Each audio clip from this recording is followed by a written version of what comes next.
Respirer est un calvaire. Mon rythme cardiaque s'emballe, et pourtant je dois lutter pour ne pas m'évanouir. Chaque pas est un effort surhumain. Je m'arrête tous les 2 mètres. Mais bordel, qu'est-ce que je fais là ?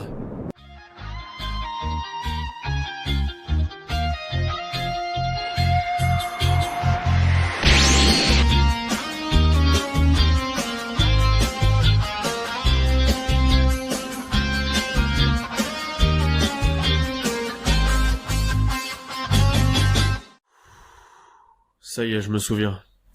On est en mai 2016. Et depuis plusieurs mois, j'ai quitté la France et je vis en Argentine, accompagné par Florent. Ouais, on voulait se sentir aventurier. On a fait quelques voyages dans le sud et le nord du pays, mais on vit désormais une routine de vieux à Buenos Aires, avec nos latinas. Le problème, c'est que nos visas périment dans quelques mois, et on ne trouve pas de travail. Donc notre temps et notre argent sont très limités. Bref, on va devoir rentrer en France bientôt. Ça sent la fin. On sait qu'on doit quitter l'Amérique du Sud bientôt, alors il faut absolument qu'on termine notre périple en beauté. On ne peut pas le faire seul, on a besoin d'aide. Mais du lourd. On fait donc appel à Patch et Baptiste, qui débarquent dans 1 mois en Argentine. Tous les 4, on se connaît depuis l'école maternelle de Sona. Plus de 20 ans d'amitié fraternelle. Bon, dès qu'ils nous rejoignent ici, notre plan c'est de marcher sur les terres de l'Empire Inca, au Chili, puis au Pérou. Le plan est parfait. Les Sonasiens arrivent dans quelques semaines et on commencera le voyage le plus épique de notre vie. Il faut que je me prépare. J'ai besoin de me construire une condition physique titanesque. J'ai besoin d'inspiration et j'ai besoin de méditer. Il me reste 1 mois avant leur arrivée.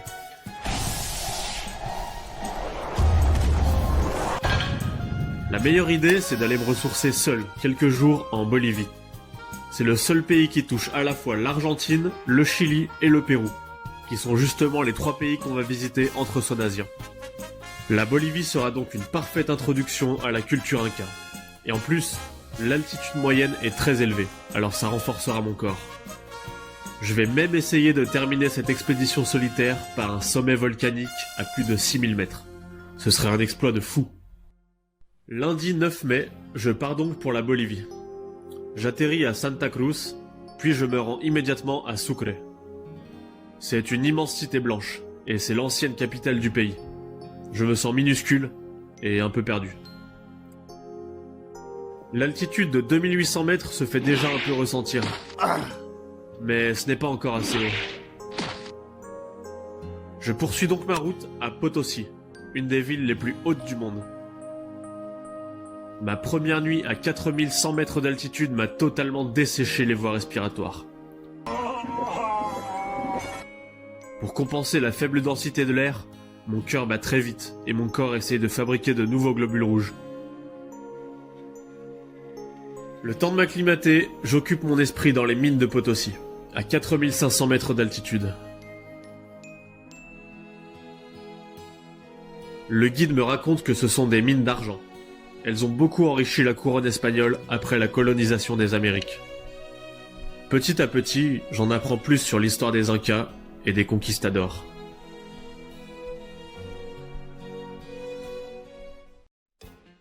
L'Empire Inca occupait la côte ouest du continent, en recouvrant l'Équateur, la Bolivie, le Chili, le Pérou et même une partie de l'Argentine. L'Empire Inca était en fait une union de nombreuses tribus différentes, gouvernées par un seul empereur. Mais tout bascule en 1492, quand Cristoforo Colombo cherche une nouvelle route maritime pour l'Asie du Sud-Est. Il tombe sur l'Amérique, un monde immense et totalement inexploré par les Européens. Les Espagnols avaient soif de conquête et de gloire. Ils ont d'abord rencontré les Aztèques, au Mexique, puis se sont dirigés plus au sud, chez les Incas. À cette époque, l'Empire Inca va mal. Des épidémies européennes se propagent déjà, et une guerre civile divise les tribus. Et c'est en 1532 que Francisco Pizarro débarque au Pérou, accompagné par 180 conquistadors des terres. Ils avaient des bateaux immenses, des animaux inconnus, des armures brillantes et des armes magiques qui faisaient le bruit du tonnerre. Ils étaient tellement stylés qu'on les a pris pour des dieux. Les conquistadors ont utilisé des fourberies militaires typiquement européennes et ont capturé l'empereur. À partir de là, ils ont amassé un colossal butin d'or et dominé le continent.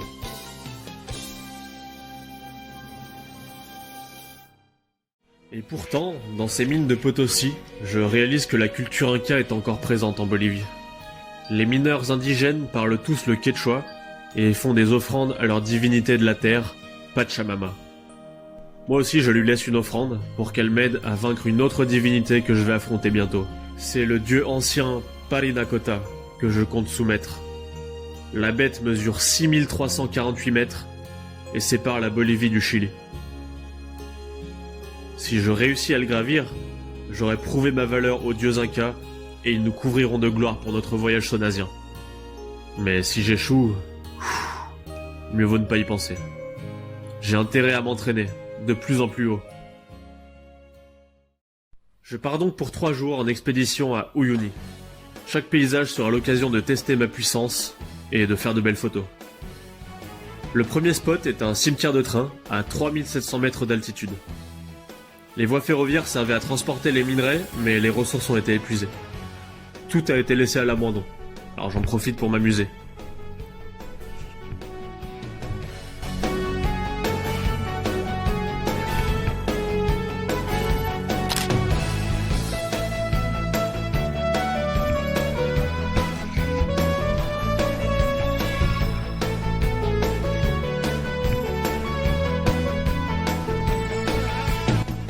Et cette étendue blanche est le Salar de Uyuni. C'est le plus grand désert de sel au monde. On se croirait dans la salle de l'esprit et du temps.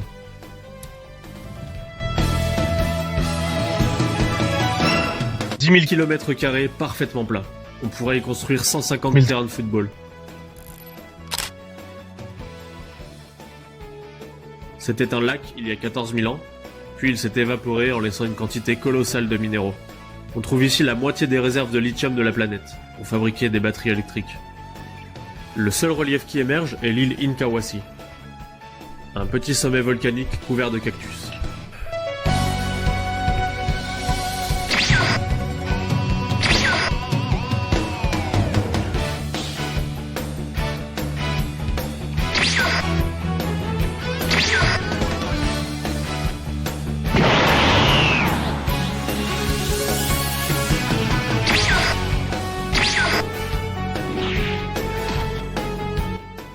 Les nuits à 4500 mètres sont glaciales et très sèches. Alors mon organisme subit un énorme stress d'adaptation. Mais je tiens bon. Aucun symptôme grave pour le moment.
Même à 4700 mètres avec ces geysers, j'ai le droit à de bons moments de repos, dans les eaux thermales chauffées par du magma souterrain. C'est mon dernier jour à Uyuni.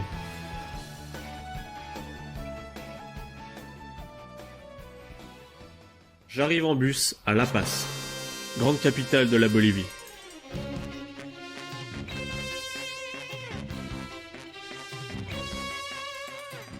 Pour me tester, je fais un petit trek à 5400 mètres d'altitude. Je n'ai jamais été aussi haut. Dans cet environnement hostile, l'air est moins dense. Je dois faire 2 respirations pour obtenir autant d'oxygène qu'une respiration normale de Buenos Aires ou de sauna. J'essaie de courir, mais je manque de m'évanouir. Je redescends donc à 2500 mètres pour visiter la Valle de la Luna. C'est un paysage désertique formé par l'érosion. Et je vis là mes dernières heures reposantes avant d'affronter le volcan Parinacota.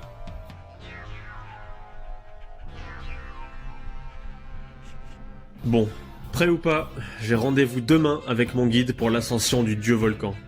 6300 mètres le monstre. Ce sera très difficile, voire dangereux, car mon corps n'est pas encore acclimaté.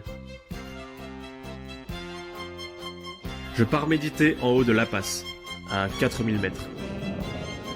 Allez, un ultime entraînement physique et mental.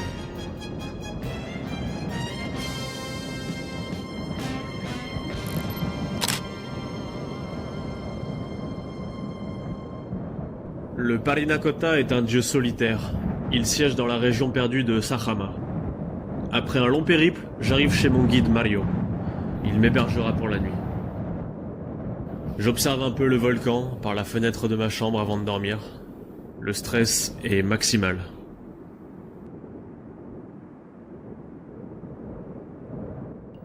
« 2 heures du matin, le réveil sonne. On part en voiture jusqu'au pied du volcan. Allez.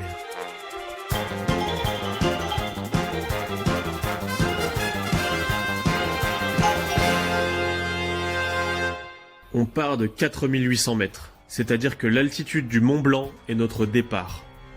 Plus de 6 heures de marche nous attendent pour atteindre le sommet. 5000 mètres, 5200 mètres, 5400 mètres. Désormais, à chaque pas, je bats mon record d'altitude. Je tiens bon, le soleil se lève.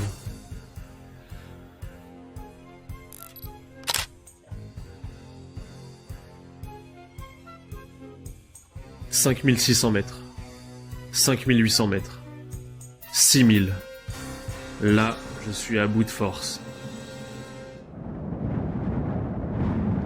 La pression atmosphérique est tellement faible que je dois faire 3 respirations complètes pour avoir l'équivalent en oxygène d'une seule respiration de basse altitude.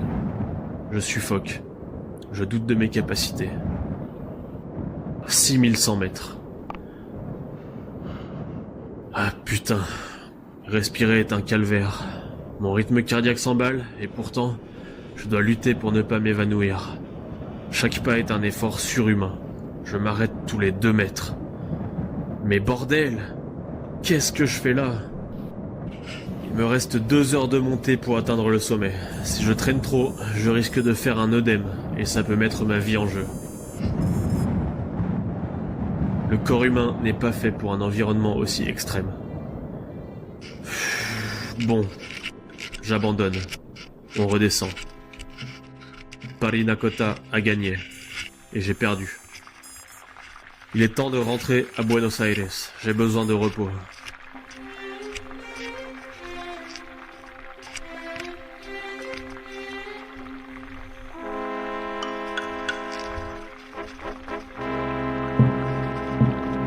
D'autres aventures m'attendent, et cette fois je ne serai pas seul pour les affronter.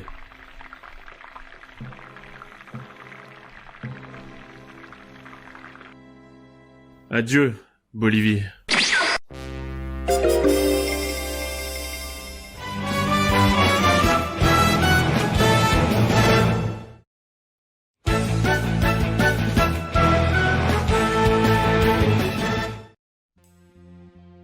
De retour à Buenos Aires, je reste enfermé plusieurs jours. Le volcan Parinacota m'a humilié. Est-ce que les dieux incas sont contre moi?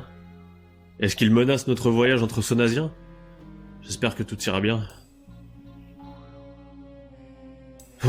On est lundi 23 mai. Il me reste quelques jours de calme avant la tempête Saiyan. De quoi me reposer et préparer l'accueil de Baptiste et Patch. Ce qui est génial à cette altitude zéro, c'est que ma condition physique n'a jamais été aussi solide. Florent est impressionné. Il a l'air bien plus musclé qu'avant. 3 jours plus tard... Dimanche 29 mai, nos 2 amis arrivent enfin, chacun leur tour.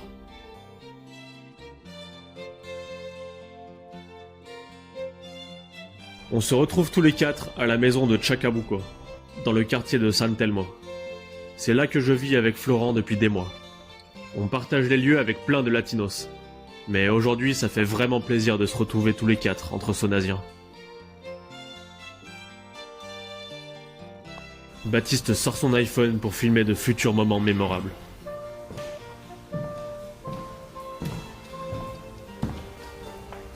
Même si on est à 10 000 km de sauna, on sent l'énergie qui monte.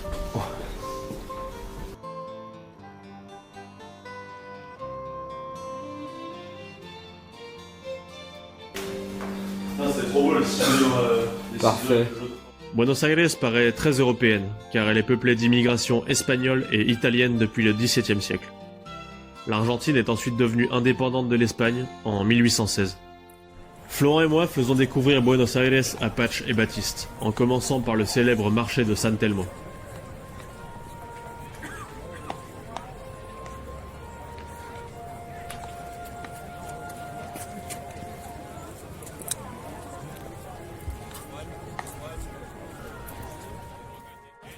Dans cette ville magnifique, l'énergie des 4 Saunasiens réunis s'autocatalyse et explose. On part se défouler au bar Maquena. No lo pueden paliar, manos arriba, el Maquena en fresco va a cambiar. Así se hace, hermano, es improvisación, la batalla de los gallos, pero se... Après cette première soirée, on dormira tous les 4 dans une chambre double. Patch et Baptiste ont prévu leur sac de couchage pour dormir sur le planche... Ah bah non en fait. Patch s'est planté. Il a ramené une putain de doudoune pliable. Ces premières heures ensemble annoncent un séjour exceptionnel. Jour 2, on va essayer de rester calme. On visite La Boca. Un quartier pauvre mais très coloré. On est dans le quartier de La Boca. C'est le quartier du vieux port. Un quartier de pirates un peu. C'est tout vieux, tout vermoulu, mais c'est joli, il y a des couleurs. Là, il y a mes compères de voyage.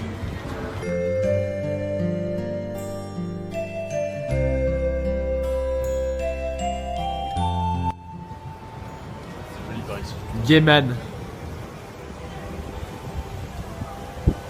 En fait, La Boca est surtout célèbre pour son club de football, Boca Juniors, où a joué Maradona. Et pour en savoir plus sur l'Argentine, rien de tel que d'interroger son passé.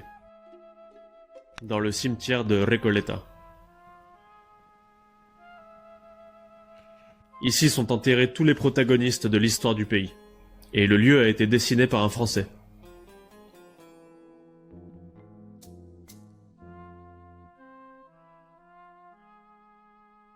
Mais si on devait retenir une image de Buenos Aires, ce ne serait pas celle des morts au cimetière, ce serait celle des vivants, qui continuent d'avancer. Ils marchent, ils dansent, ils sautent. Et nous, on était émerveillés ce soir-là, devant le spectacle Fuerza Bruta.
On a de gros projets tous les quatre pendant ce voyage.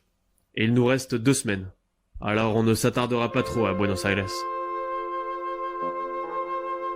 On part au Chili, un pays qu'aucun de nous 4 n'a jamais visité.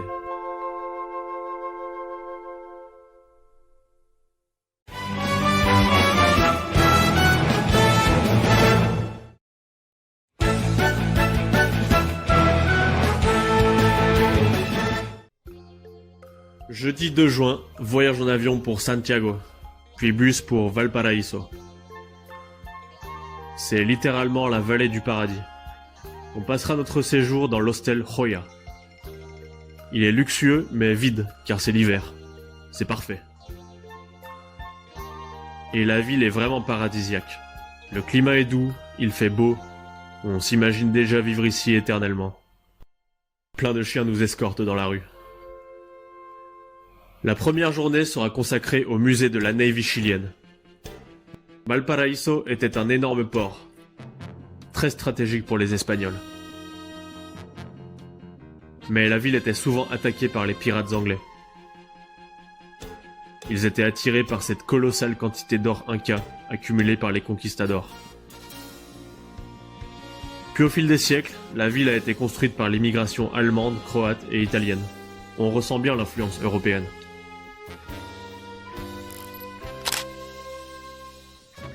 Première soirée ici. On y va fort. À l'auberge, Baptiste et moi découvrons le fameux vin du Chili, sans mesurer les dangers qui nous attendent.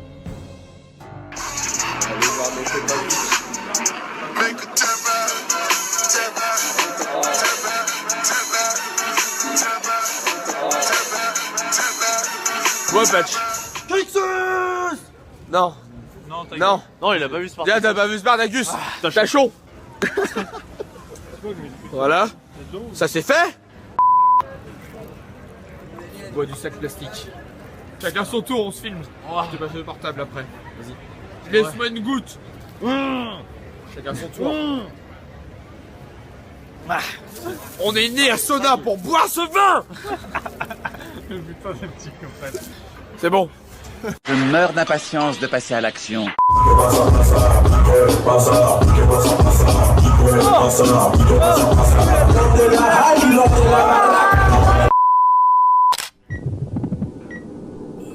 Réveil ultra difficile. Les derniers verres de vin étaient clairement en trop. On est rentré à 3 sans Baptiste, car il avait disparu. À notre réveil, il est là dans son lit, mais les draps sont pleins de sang. Il essaie de se souvenir pour nous raconter. Il était perdu en ville et s'est mis à courir pour échapper à un danger et attraper son bus de retour. Il a fait une grosse chute. Directement sur sa main. Les ongles sont arrachés, mais la pire douleur vient de la paume. Putain, il s'est bien niqué la main. Si la blessure est grave, il risque de devoir rentrer en France de toute urgence. Cela ruinerait totalement notre aventure. Les dieux sont cruels. En attendant le diagnostic, il fait le choix de continuer, malgré la douleur. Patch et Florent, eux, étaient frais ce matin. Alors ils sont partis visiter la ville à 2. J'attends Baptiste, on fait le marché. Mange des bananes. Pardon. Au marché de Valparaíso. La main est cassée depuis hier soir. Elle est énorme. Beaucoup trop bourrée. Voilà. Mais la vie est belle. Et en fin de journée, on se retrouvera tous les 4 pour visiter la Sebastiana. C'est la maison du poète Pablo Neruda. C'était un révolutionnaire et il est mort juste après le coup d'état du général Pinochet, dans des circonstances mystérieuses. Le hasard. Nous voilà en haut de la Sebastiana. On a une vue de bâtard. Et il fait grand soleil. Et on est en plein hiver.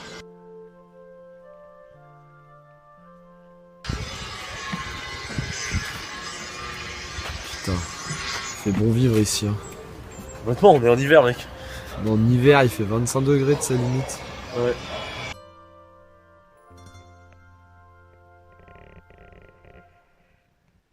Baptiste ira voir un médecin aujourd'hui, et le diagnostic sera brutal. Il a une triple fracture de la main. C'est un miracle que les os soient restés en place. Mais si jamais il bouge, ce sera la fin du voyage pour Baptiste. Retour immédiat en France. Chirurgie, rééducation. Pour le moment, on continuera le voyage malgré cette épée de Damoclès. L'air marin va nous apaiser un peu. On va voir des lions de mer. Apparemment, c'est une sorte d'otarie locale. Assez grosse. Les mâles font 500 kilos. Ah ouais, ils sont énormes. Ils sont là. Bon, sinon, ma main va un peu mieux. Je peux commencer à rebouger mon pouce. Oh.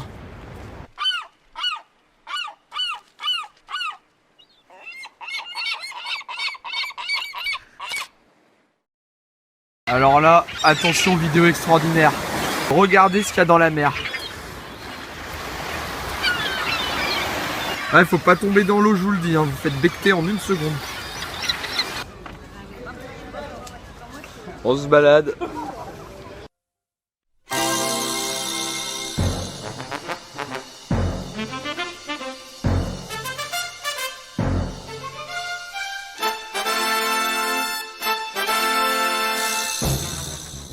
C'est bon, c'est bon.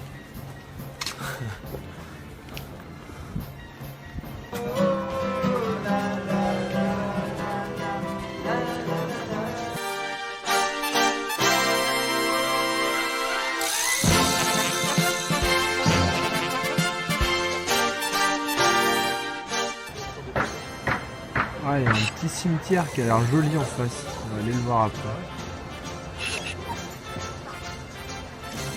On va retourner du côté soleil, boire un café.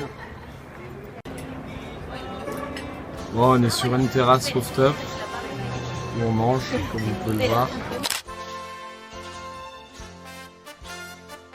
Et si vous regardez au fond là-bas, on peut apercevoir la cordillère des Andes. Et c'est notre dernier jour à Valparaiso. Nous partons ce soir pour le Chili.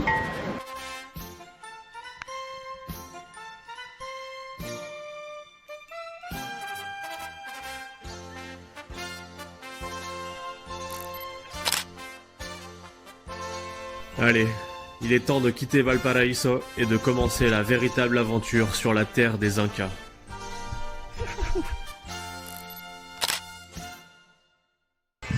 Cheese. Merci à tous.